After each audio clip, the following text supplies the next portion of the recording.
The redemption center rates on their screens will be the best rates available. They will be the best rates if you try to just say, well, I'm just gonna go to this small mom and pop bank. You're not gonna get the big rates. You're not gonna get the rates that President Trump wants us to have. There's a vast difference between the redemption center screen rates and that of the banks. Even the Tier 1 banks are not a matchup. We had some problems with the embassy recently. They put the army out from the 12th, a couple days back, through the 20th. So you kind of go, wow. They're really focusing in on the 20th. Again, they are telling us a story. Whether that is an indicator or not, it's going to be determined. Don't think that we're telling you it's going down on the 20th, because that's not what we said and that's not what I'm telling you. But it's fascinating stuff. Definitely looks like reform is well on its way with the banking system. Let's hope this continues. It looks like there's a lot of agreements that the US will hold their word and make sure that Iraq gets the money that they need for 2024. They definitely need to get Article 140 out of the way.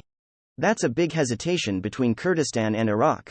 That's also a big part of their tension between the two. Iraq is looking good. Still moving forward. That's what we want to see, especially since the stuff they're working on is going to help them do business internationally. As the days go by and we walk toward the first of this year, so far the monetary reform is keeping its word on their intent of adding value and introducing a new monetary system called the lower denominations.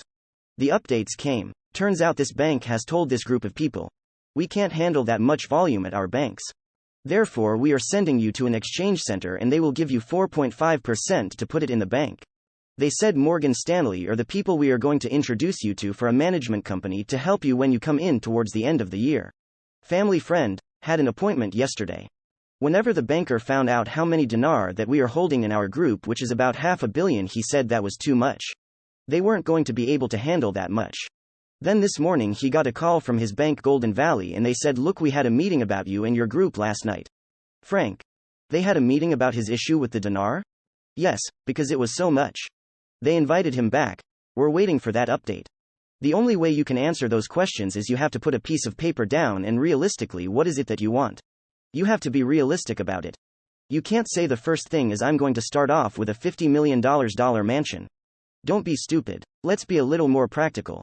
A home over your head, debt-free. For you and your family. Then you can go for the big stuff. Your investments are based on that. What it is you want. When it does revalue, when do we get out? How long do we wait? That depends on your own needs. Are you trying to get a house? Are you trying to pay off a loan? What is it? Because once you hit that number, get out. Or if it doesn't go up to that number, let's say you're trying to make $250,000 and you realize the investment is only going to get you about $180,000, then get out. Diversify. Get into something else. Don't just stick around.